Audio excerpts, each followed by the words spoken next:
again with John McIntyre. As Andy Anderson's got to run up the inside of Nick Ross. Martin Short thinking about which way to go down towards 3. Anderson should have the line. Short's going to poke his nose in and see if he can get ahead of Nick Ross as well. Should have the line under, breaks into the hairpin. I think so. We know Nick Ross won't concede this position easily. Look at this. Look at the top mirror there. You can see the Nick Ross car battling away. He's got him. Good move. So Anderson up to 8th. Martin Short follows him through to 9th. And Kane Scott now right with John McIntyre and Craig Baird in the battle for 4th, 5th and 6th. Johnny McIntyre has just become the meat in the sandwich. So that might actually protect Craig a little bit, because Johnny's going to be defensive while being aggressive at the same time. Not the ideal situation to be in with 5 laps to go.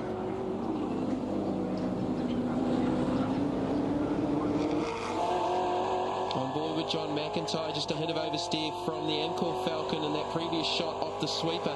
Just before that, Kane Scott, we were on board with him. He had a fairly big twitch too on the run through 8 and 9. So Craig Baird still holds on to the spot, runs in a little bit deep. McIntyre's got the opportunity up the inside on the run to final turn 3. He's got him at where's Kane Scott? Is he close enough to take advantage of this as well? McIntyre's going to pick up the spot. Scott's not close enough, so Craig Baird looks to be maybe in tyre trouble. No, I think Kane Scott's got him as well, actually. I think we're going to see him go right down the inside. Under brakes at the hairpin. Yep, got him. Makes the pass, so Craig Baird losing 2 positions. Now that's going to help Angus Fogg, because that's just put 2 more cars between himself and Craig Baird. But John McIntyre still in the box seat for the round victory.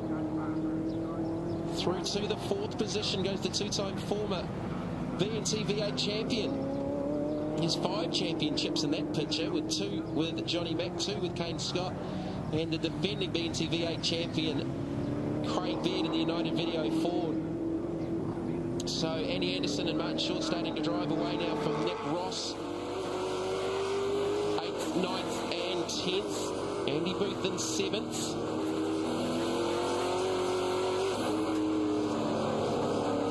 So can Martin Short launch an attack here on Andrew Anderson?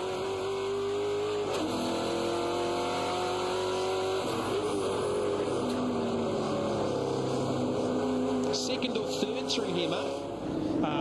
Which part of the second? Oh, right now, second gear. Yep. Actually, sometimes, maybe at this particular time of the day, actually down to first gear. Because it's such a slow part. The cars are slippery. The track's certainly very hot and a little greasy. Sometimes you just need that first gear to take the speed out and be able to carry the momentum coming off the corner. So Martin Short in the 9th position, chasing down Andy Anderson. Now Eddie Bell, he's come from nowhere. He's latched himself onto the back of Nick Ross. I think Bell got delayed in some of those early skirmishes in the Independent Fisheries Ford. Jamie, just a bit of a points update for you. If the race finishes exactly as it is now with the major places, we've got Johnny McIntyre winning the round on 196.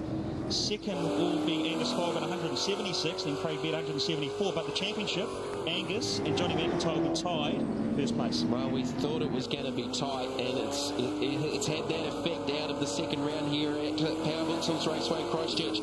4 to go. On board with Martin Short. He's trying to find a gap to get around Andy Anderson as we go back to the leaders, Tim Edgell. And Edgell has extended over Andy Knight. Knight in the Century Batteries Ford Falcon. Timmy Edgell, of course, in the familiar Chester's colours on the Edgell family run Falcon. So that gap now out to 2 seconds. And the last lap or so, isn't it? It's just slowly coming out, half a second to a second a lap.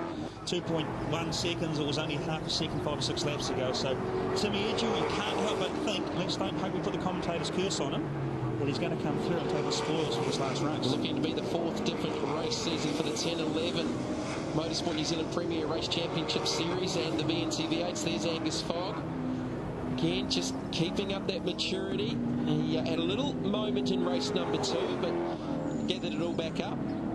And in race number 1, he dropped way back and still salvaged something out of the weekend. It was interesting. I was speaking to Kevin Williams, the team owner, from this, and they were saying that in the previous race when he was behind Johnny McIntyre, Johnny was using all the curbs, and I think Angus was reporting back about his thoughts that maybe Johnny should have been penalised, and they managed to actually tell Angus to settle down, take a deep breath, which he responded to. And that's all part of the maturity that we've been speaking about with Angus Fogg, and his own self-confession, that's what he's been working on. A little bit of smoke out of the back of the LG for you. I had the same conversation with Kevin. He alluded to the fact that Foggy was rather animated on the radio, but yes, they just told him to calm down and concentrate on what he needed to do. But just like Timmy Edgell, there was just a hint of smoke. There it is again through the left-hand sweeper onto the main straight.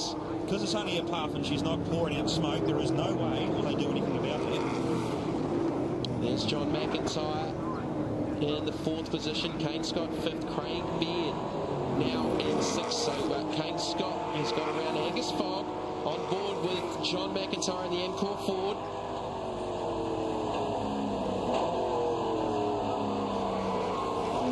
So McIntyre looking for the round win, but championship-wise, we think that it's going to be McIntyre and Fogg tied. That's right, mate? Yeah, on 346 points each. Then we go back to Craig Beard on 343. So look, 3 points covering the top 3 in the championship. Here's this fantastic onboard shot looking at the left side of the Encore Falcon. The sun getting low in the afternoon sky, just reflecting off the cameras. There's Andy Knight. Well, he'll salvage something out of this weekend. He was pretty solid in qualifying. It all went wrong for him in the first heat when he got turned around after contact with John McIntyre at the hairpin.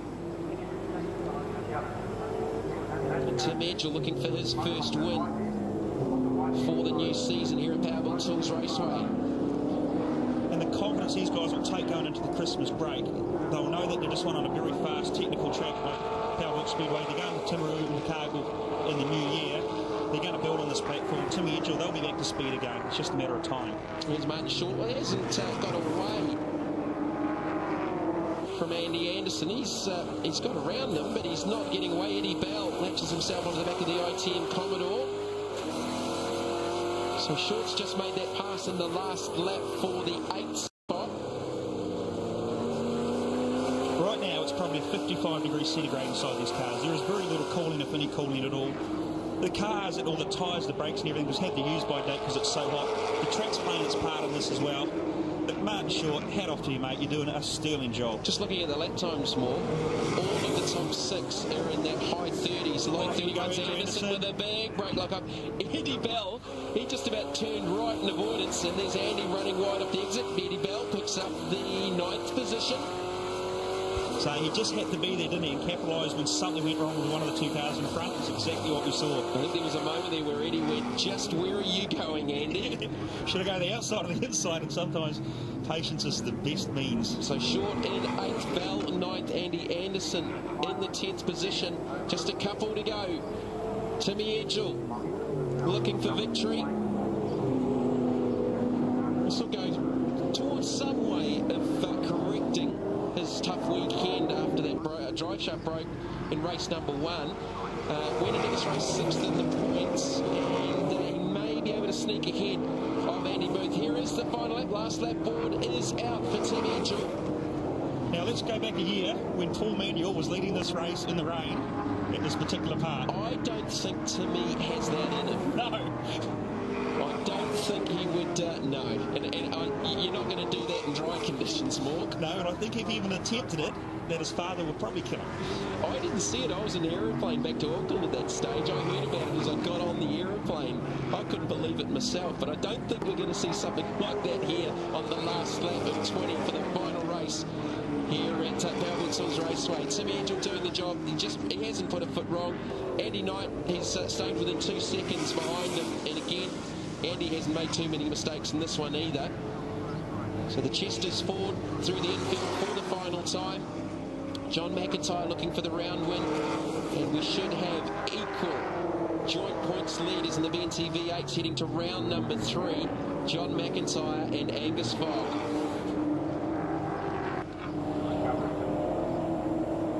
So Tim Edgell, here's Andy Knight in the Century car. Both these guys, admittedly they started from the front, but they've just done a sterling job. They've kept the cars clean, they've stayed out of each other's way. First and second, congratulations guys, outstanding result. Tim Edgell will take the checkered flag in the final race from Christchurch for the NZV8. Andy Knight crosses the line in second, the hometown favourite. Angus Fogg will cross the line in third, just 7.5 seconds down on Tim Edgell. John McIntyre fourth, Kane Scott in fifth in the Fujitsu 4, bringing him back into championship contention. A strong weekend for the Fujitsu team with Craig Baird in sixth, but it's the honours for Tim Edgell in the race. We've got the joint points leaders in the BNCV8, Johnny Mack and Angus Fogg.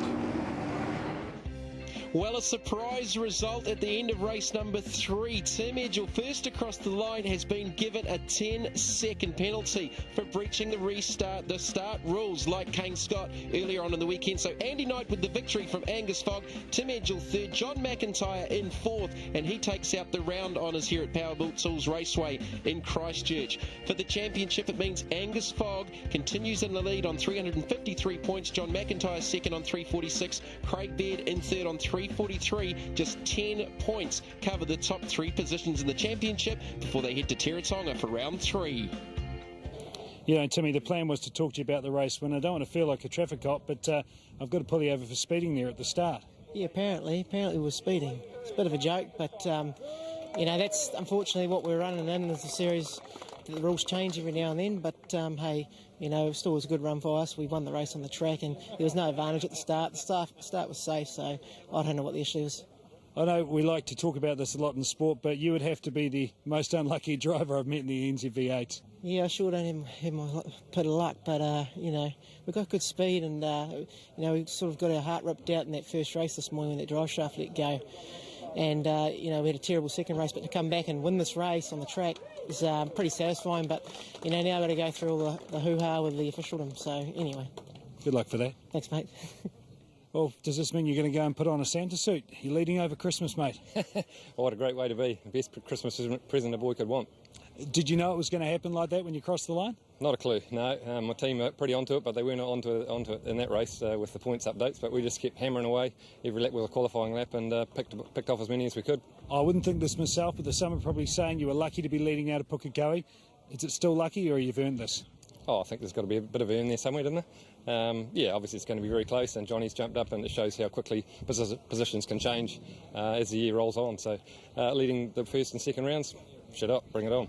And have a nice break, because there's 5 more of these. Absolutely, yeah, no, we'll do some more work. It never ends. The car was really good in that race, and got a few lucky breaks through the carnage, but that's how it goes, and we're all smiling. Life's good.